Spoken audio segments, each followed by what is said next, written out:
Anoche, cuando veíamos esta imagen, la de un hombre que buscó ser titular de Derechos Humanos, que buscaba ser titular de Bienestar Social, un tal Jesús Pereira, a quien vimos lamiendo tequila sobre el cuerpo de una mujer, a quien vimos haciendo estos desfiguros en Tecate, Baja California, como si fuera un spring breaker de 20 años, sino un servidor público, sino con un mínimo de recato, sí, con un mínimo de precaución.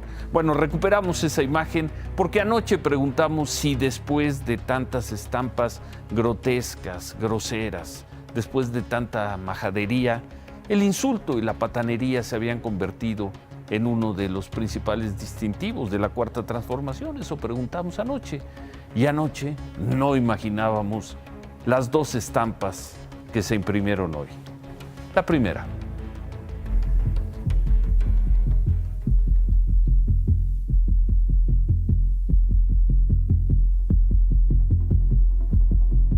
Están pidiendo una disculpa pública. No, bueno, eso que se queden sentados. ¿Sí? Que se queden sentados. Miren, mis expresiones fueron unas expresiones de cultura popular. ¿Verdad que sí? Claro. Que todos hemos tenido. ¿Sí o no? Sí, o sea, no fue personal. ¿Verdad? Dicen, bueno, fue personal. Fue cultura popular, una expresión de cultura popular que pegó en el corazón de la hipocresía, del PAN y de la derecha y de algunos paniagudos de ellos. ¿Sí? Ya, eso es. Pero habrá denuncias contra todos ellos. No, son expresiones de veras de cultura popular, que por cierto, yo no voy a cambiar mi estilo de ser y de pensar, ¿eh? Pero, a ver, disculpas ninguna. ¿Cómo creen? Que se disculpen con el pueblo, porque fueron unos rateros. Gobernador, ¿sale? Señor gobernador, Y Vicente Fox y Felipe Calderón fueron unos rateros. Y todos fueron unos rateros. No habrá impunidad. No habrá impunidad. Gobernador, también Ricardo Monreal. No quiero opinar de Ricardo Monreal, ¿de acuerdo?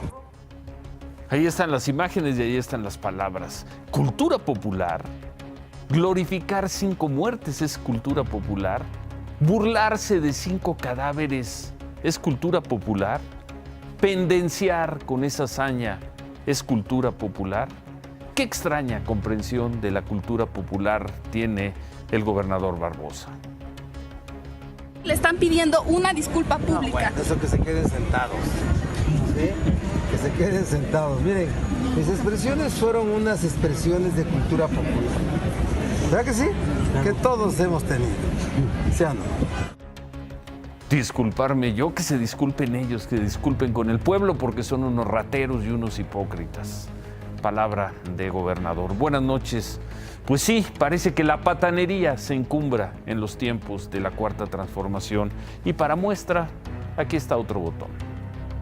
Es lo malo de sacar a las personas de la cocina y darles un apuro. Las palabras del diputado José Casas fueron tajantes, claras. No hay espacio para la duda. Con esa frase hacia sus compañeras legisladoras, el diputado sin partido en Morelos, José Casas, terminó su participación en la sesión que concluyó ya de madrugada. Si decir la verdad, como es, a chile pelón, como se dice popularmente y le habla al pueblo, les duele y les lastima, a chillidos de marrano, oídos de carnicero. Durante la sesión, el diputado Casas dijo además que las mujeres legisladoras en Morelos están ahí gracias a sus esposos y no por méritos propios. Y lamentablemente, usadas sí, por el tema de género, porque sus maridos no pudieron ser diputados y la pusieron a ustedes. Y hoy vienen a destrozar este estado y a hacer pedazos. El diputado solicitó juicio político contra su compañera del PT, Tania Valentina Rodríguez, por presuntamente incurrir en desacato de actividades legislativas. El diputado aseguró que la petista renunció al cargo como presidenta de la Junta Política y de Gobierno del Congreso Local el 26 de agosto, por lo que ya no debe estar en la presidencia. Lo siento, compañeras, ¿a qué se meten en esto? Desde el momento que ustedes aceptaron una candidatura y estar aquí, sabían las responsabilidades que lleva tener un cargo. Es lo malo de sacar a las personas de la cocina y darles un apuro. Pues qué decir frente a a esto.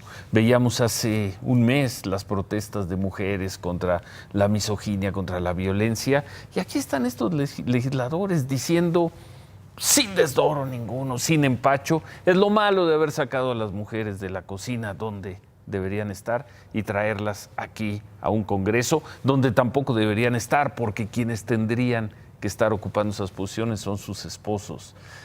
Increíble, pero bueno, ahí están las imágenes. La diputada Tania Valentín aseguró a Imagen Noticias que nunca renunció al cargo y que su destitución es ilegal porque solo fueron 12 votos de los 14 que se necesitaban para que legalmente dejara de serlo.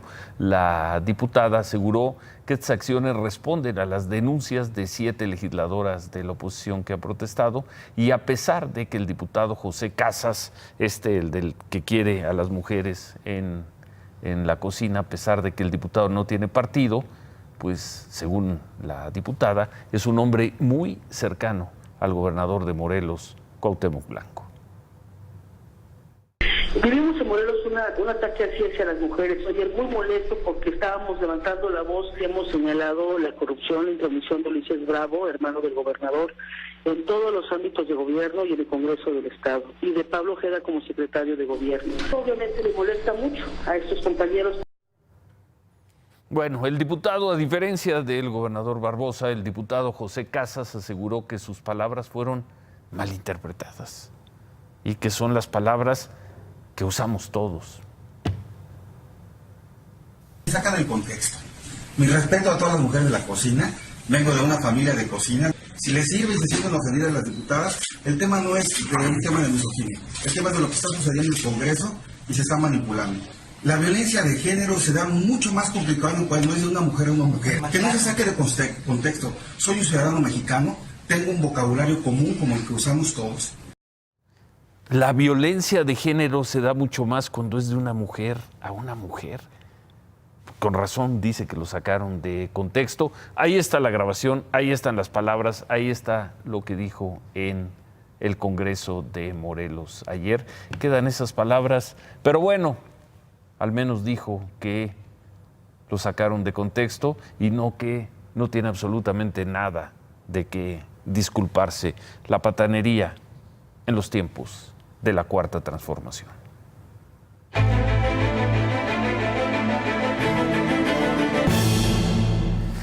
Bueno, esta tarde vamos a ver, porque hoy se habló mucho de policías, de marinos y demás, y se dio este incidente. Por la tarde, comerciantes ambulantes retuvieron y agredieron a 6 policías federales, no guardias nacionales, policías federales, esto pues en el centro de la Ciudad de México, en la Ribera de San Cosme.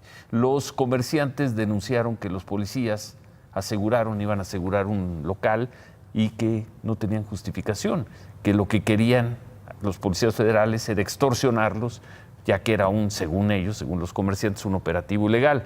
Los policías tuvieron que resguardarse, vino la resistencia y los policías tuvieron que resguardar en 2 camionetas en las que habían llegado. Luego aparecieron policías de la Ciudad de México, controlaron la situación, los federales fueron trasladados al Ministerio Público. A ver, esto es lo que ocurrió ahí, es afuera del metro San Cosme.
Y ahí están las imágenes también, ya sea que acudieran al lugar a ejecutar un mandato legal o que fueran a extorsionar. Una vez más, la imagen de policías sometidos, policías humillados, en este caso policías federales. Buscamos a la líder de los comerciantes ambulantes, estas personas que golpearon a los policías, buscamos a la señora Diana Sánchez Barrios. Nos dijo que los policías federales les querían imponer a una nueva lideresa y por ello llamó a los policías de la Ciudad de México. Aseguró que los federales se querían fugar, por eso los retuvieron.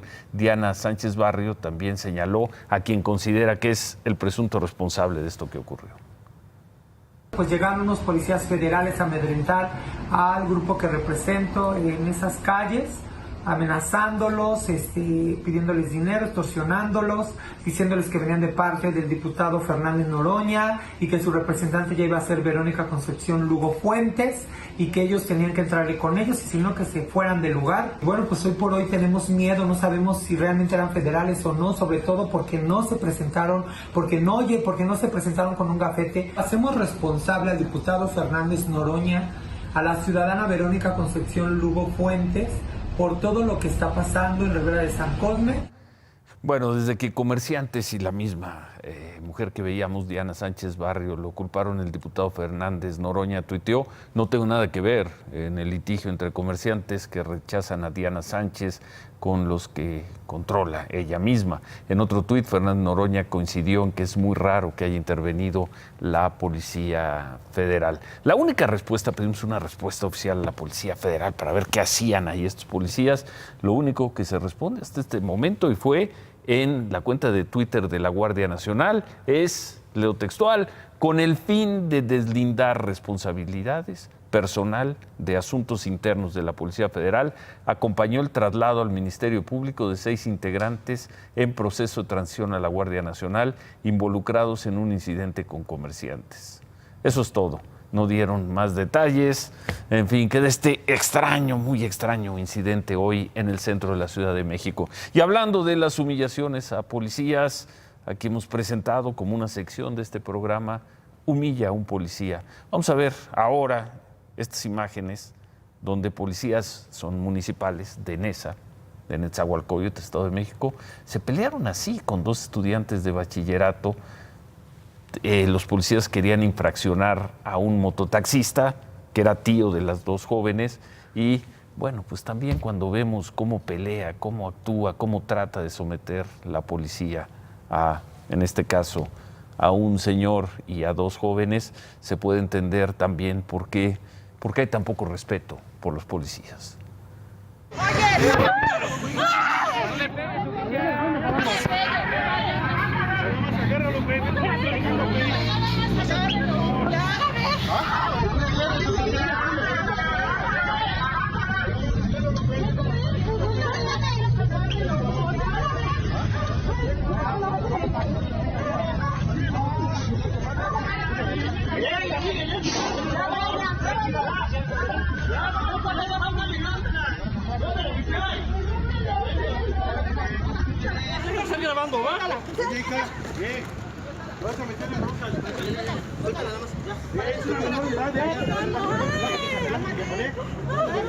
Alejandra, ya vente para acá.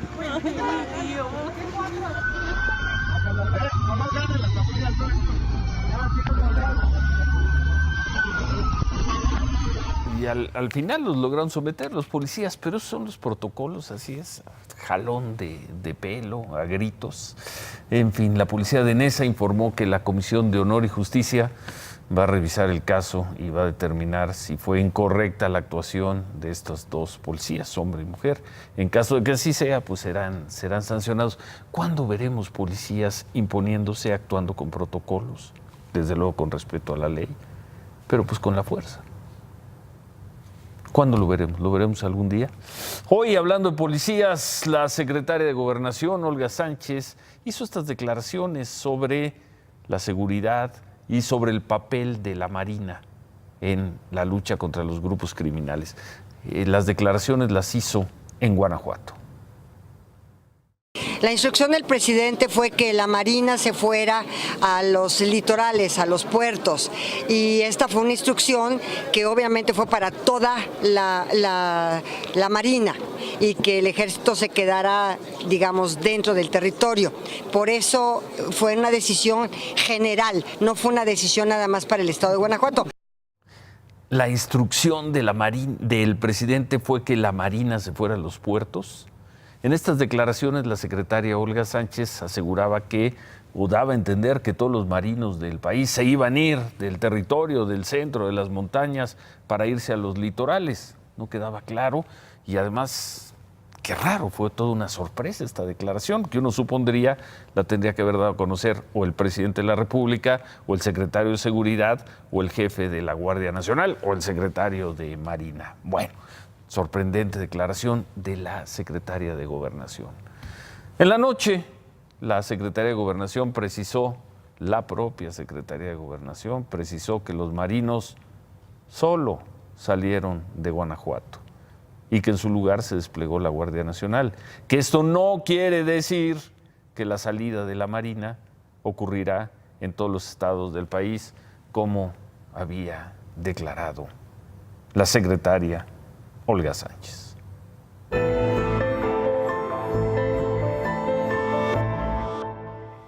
Alumnos de la Normal Rural Vasco de Quiroga en Tirpetío, Michoacán, cerraron la carretera Morelia-Pátzcuaro, privaron de la libertad a choferes, ¿sí? Además se llevaron autobuses, 16 autobuses, 6 vehículos repartidores. Las unidades y los choferes fueron llevados, pues como empieza a ser ya una costumbre, fueron llevados al interior de la Normal, en este caso en Tirpetío, Michoacán. En la carretera la Policía Estatal instaló un operativo para evitar más despojos. ¿Qué quieren estos normalistas de Michoacán? Quieren que la Secretaría de Educación de ese estado les dé plazas automáticas, pague becas y dé apoyos adicionales para su manutención.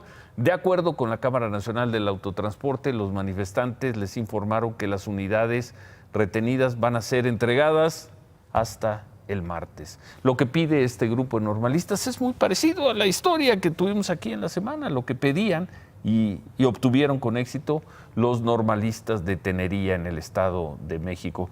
Por cierto, los normalistas de Tenería hoy informaron que la respuesta del gobierno a sus peticiones fue favorable y pidieron comprensión a los ciudadanos por los daños ocasionados. Bueno, pero las protestas de los normalistas no solo están ahí en el Estado de México, no solo en Michoacán. Vamos a Guerrero. 70 estudiantes de la Normal Superior de Educación Física bloquearon durante hora y media la autopista del Sol, esto a la altura de Chilpancingo. Protestaban por la falta de material para sus tareas, porque no tienen balones. Pedían además una reunión con el gobernador de Guerrero, Héctor Astudillo. Al final, los manifestantes fueron replegados por policías antimotines de Guerrero.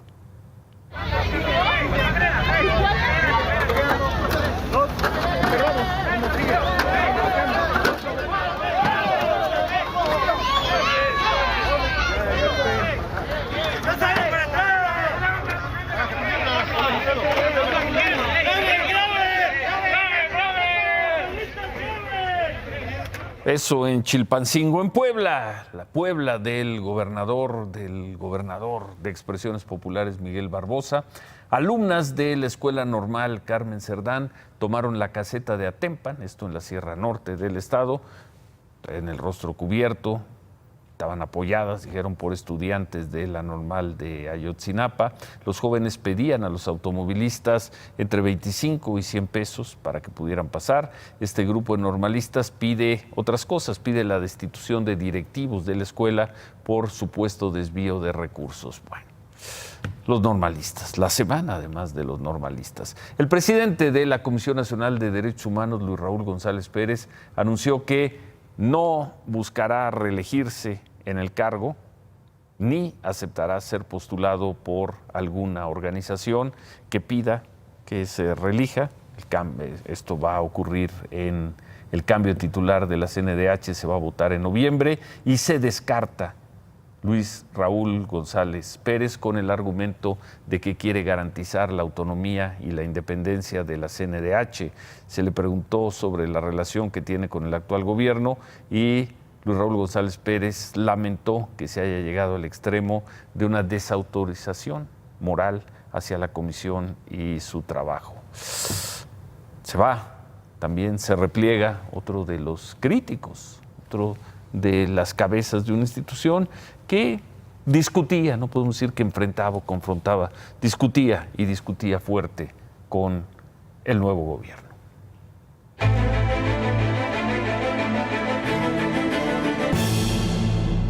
Dos migrantes que venían de Camerún murieron ahogados luego de que la lancha en la que eran transportados pues al parecer por traficantes de personas, naufragó en la costa de Tonalá, Chiapas.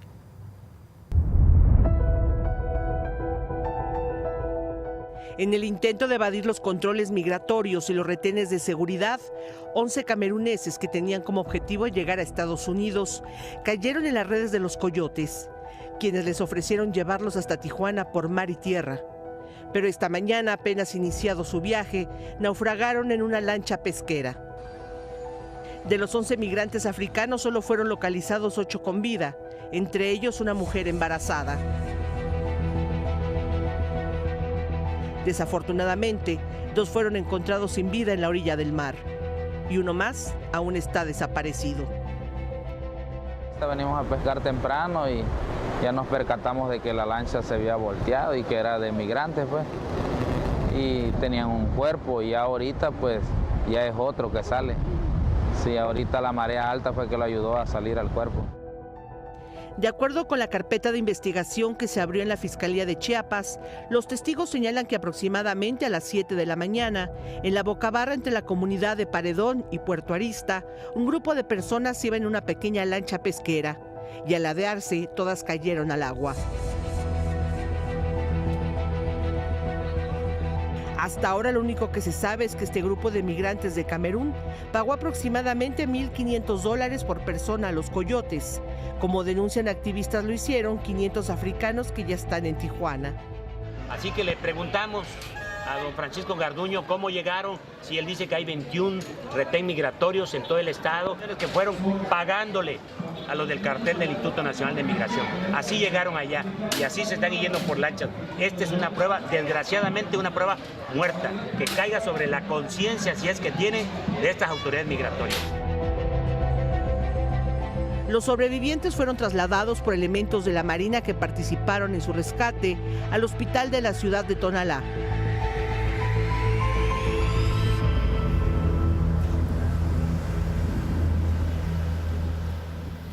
Bueno, los migrantes, por cierto, hoy Donald Trump tuvo un acto de campaña, estaba en el sur, en Luisiana.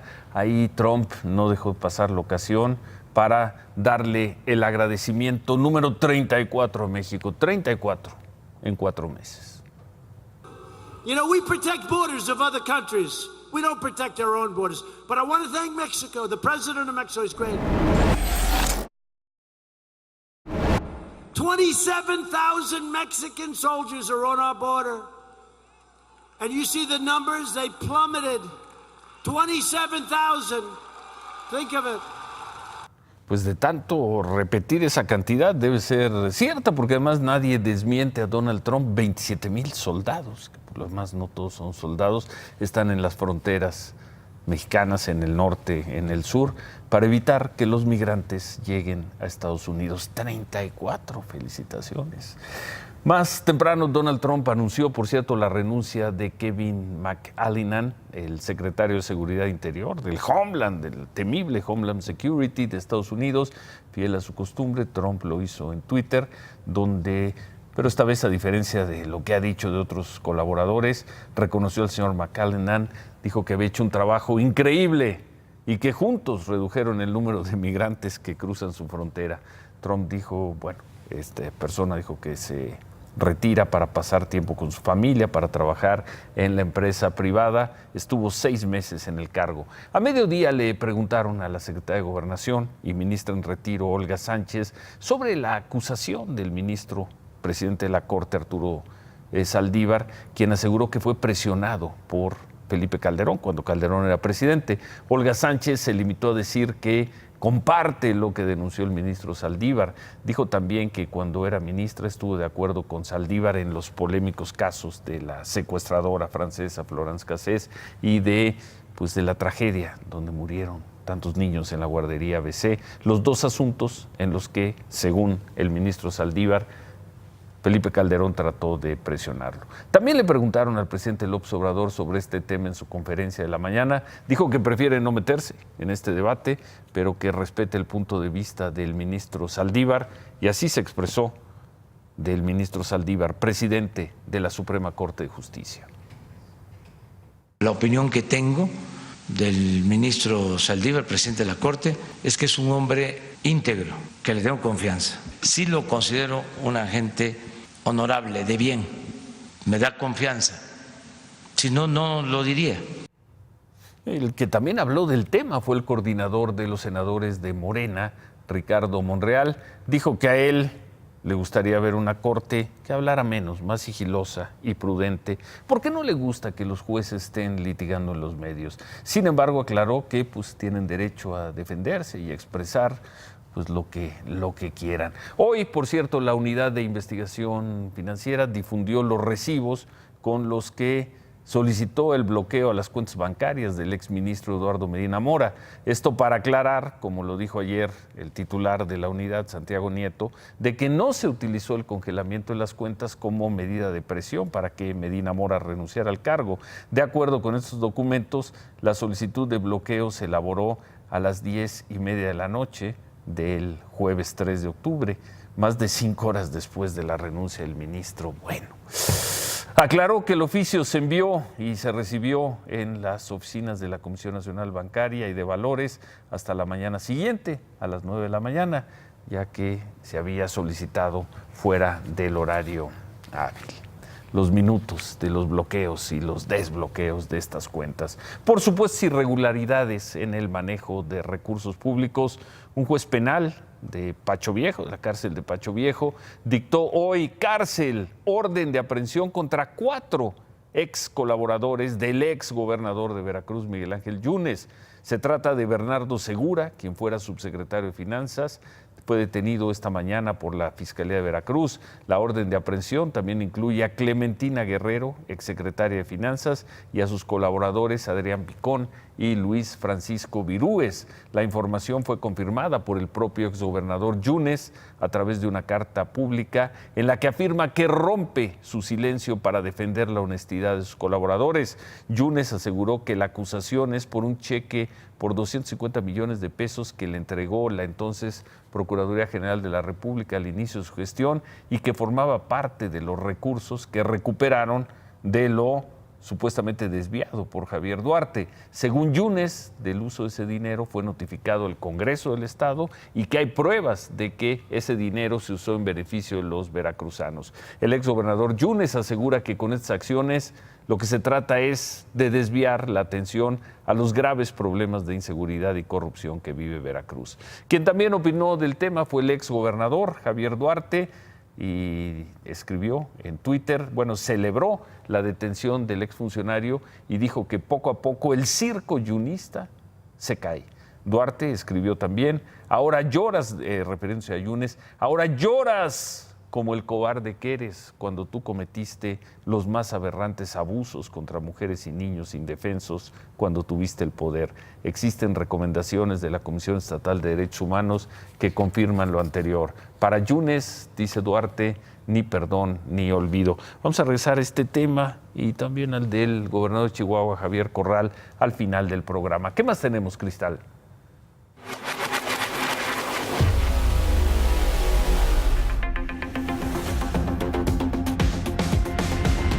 Hoy por la mañana en Querétaro se registró un accidente cuando un camión quiso ganarle el paso al tren de carga. El vehículo quedó hecho pedazos y los pasajeros prensados al interior, por lo que fue necesaria la intervención de algunos cuerpos de emergencia y seguridad.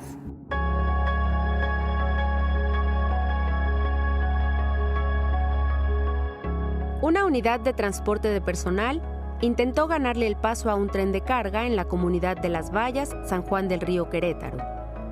pero no lo logró. La imprudencia del joven chofer de 21 años ocasionó la muerte de al menos 9 personas. 13 más resultaron heridas. 8 de ellas se encuentran graves y el resto de los pasajeros tuvieron heridas leves.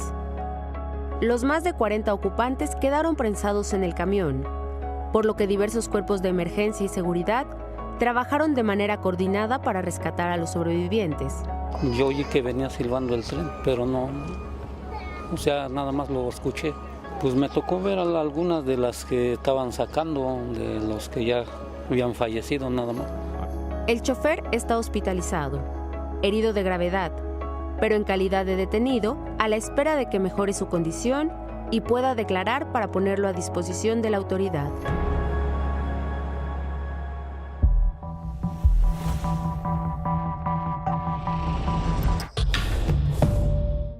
Esto es lo que pasa cuando se nos cree, cuando el beneficio de la duda es para las víctimas. A más de 2 años del asesinato de Lesbi Rivera, de 22 años, cuyo cuerpo fue encontrado en un teléfono público de Ciudad Universitaria, el Tribunal Superior de Justicia de la Ciudad de México declaró culpable de feminicidio a Jorge Luis González, entonces pareja de Lesbi. Ella murió de asfixia por estrangulamiento con el cable de la caseta telefónica el pasado 3 de mayo de 2017 y el juez definió que las pruebas fueron determinantes. Lesbi no tenía el nudo completo en el cuello, había sangre de Jorge Luis en las uñas de su mano derecha, además de la constante violencia que sufrió durante 4 meses de relación. Nosotras fuimos las únicas que desde el principio le dijimos a esa autoridad, a esos servidores y servidoras públicas, que no era un suicidio, que era un feminicidio, y hoy queda demostrada. El 16 de octubre será la próxima audiencia para definir la condena que se aplicará al feminicida Jorge Luis González y la reparación del daño.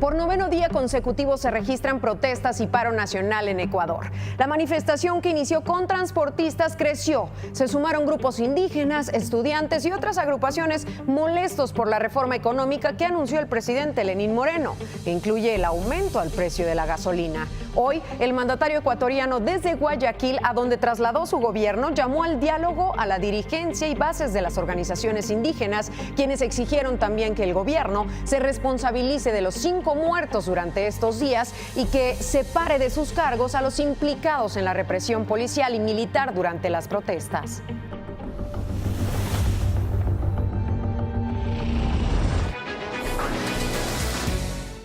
Este viernes, la Academia Sueca anunció al primer ministro de Etiopía, Abiy Ahmed, como ganador del Premio Nobel de la Paz 2019. El Comité del Nobel dijo que Ahmed fue reconocido por su papel clave para terminar con una guerra entre Etiopía y Eritrea que duró 2 años y dejó más de 70,000 muertos. El comité destacó que el galardonado levantó el estado de emergencia del país, eliminó la censura de los medios, incrementó la influencia de mujeres en la vida política y comunitaria, además de su compromiso de fortalecer la democracia con elecciones libres y justas. Buenas noches, Ciro. Buenas noches, Cristal. En la ya muy larga cadena de éxitos, quizá la más larga cadena de éxitos que esté documentada en el periodismo financiero, yo, el padre del análisis superior, lo volví a hacer. Tienes que ir con el analista, llevas 5 días en el autoelogio, 5 días. Pues es que todos los días hago algo maravilloso, todos los días se confirma alguna de mis grandes informaciones. Ojalá. Cuando estabas muy preocupado, Ciro, tú y la mayoría de los mexicanos, porque la deuda de Pemex no se estaba refinanciando. Sí, decías que vamos a perder el grado de inversión. Tú lo veías como un tema. Bueno, ahora ya no. Pero dejémoslo que ahora ya no. Pero muchos... No dormía por el grado de inversión de Pues Pemex, había muchos que no dormían, que sí. Había una gran angustia porque se iba a perder el grado de inversión de la deuda mexicana. ¿Dónde está tu por acierto? los problemas de Pemex. Hoy Pemex es una superación de refinanciamiento que además es curioso porque no lo anuncia Pemex. Lo anuncia la Secretaría de Hacienda, que ese es el gran tema del padre del análisis superior. Lo hizo Hacienda. Hacienda sí le creen los mercados, no a Pemex. Le dan $5,000 millones de dinero para que disminuya deuda y luego refinancian otros 20,000 millones. Hoy queda refinanciar la deuda de Pemex, mejora la expectativa de la deuda de Pemex y deja de ser un riesgo para la economía mexicana. Yo te dije, incluso pedí que me acercaran la cámara, nada más que luego pues, hay quienes tienen a veces otros datos, que no se iba a perder el grado de inversión de la deuda mexicana. Muy bien, ¿y? Pues bueno, que podrían aplaudir en este momento. ¿De qué se disculpó Estados Unidos con Pemex o con México? De que habían dicho que Pemex, bueno, no de Estados Unidos, el Departamento de Comercio de Hidrocarburos había dicho que México le estaba comprando petróleo en Estados Unidos. Rocío Nale, en esta sí tenía razón. Saludos. Dijo que no había comprado, pues, todo mundo un día le atina. Sí. También los relojes que no sirven. Que no habíamos comprado un solo barril de petróleo a los Estados Unidos y hoy dicen, tienen razón, no compramos ningún barril de petróleo. Y yo sigo pensando, ¿es bueno o es malo? ¿Cuánto vale un barril de petróleo en Estados Unidos y cuánto vale en México? Con todo esto? A todo esto vamos, que no hay riesgo en la deuda soberana. ¿Y eso qué? Que todos los que hablan de ahí viene la catástrofe, ahí viene la tragedia, por lo menos no viene por la caída del grado de inversión. Por lo menos no viene por la caída del grado de inversión. Pero no viene la catástrofe. Y además sigo con esa cadena, la más larga documentada de éxito con el padre del análisis superior. Según tu viernes, ya... Iba a decir, remátala. Ya vámonos, David. No, sí hay un remate interesante, ¿puedo? Ya vámonos, remátala, David. Hoy, en una de las medidas más correctas, pero neoliberales de la historia, Alfonso Ramírez Cuéllar de Morena pone una iniciativa para que se cree el Consejo Fiscal Independiente. Solicitud que Calderón no quiso cuando era presidente, que no quiso Peña porque no le gustaba esa idea del Consejo Coordinador Empresarial y del Fondo Monetario Internacional. Interesante cómo se dan las cosas. Qué distinta es la suerte de quien va ganando y de quien va perdiendo. A principios de 2018, el gobernador panista de Chihuahua, Javier Corral, denunciaba a todo volumen.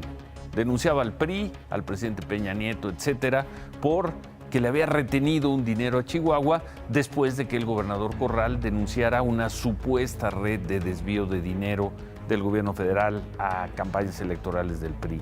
Por esos días, principios del año pasado, el gobernador de Veracruz, panista también, Miguel Ángel Yunes, retaba duramente y llamaba loco al candidato presidencial de Morena, Andrés Manuel López Obrador. Corral sobrevivió la avalancha de la elección presidencial de aquel año y por lo visto le entendió a la Cuarta Transformación. Yunes y su hijo perdieron en Veracruz. Hoy vimos personas que formaron parte de su gobierno fueron encarceladas y se dice que vienen más detenciones. Corral, en cambio, hizo saber que cruzó una apuesta con el presidente López Obrador. ¿Qué apostaron? Corral le va a los Yankees, el presidente López Obrador a los Astros de Houston. Corral le apostó una comida. Qué distinta es hoy la suerte de uno y de otro, de Corral y de Yunes, de Pacho Viejo al Yankee Stadium. Se quedan con qué importa. Imagen Noticias con Ciro Gómez Leiva, lunes a viernes 10:30 p.m. Participa en Imagen Televisión.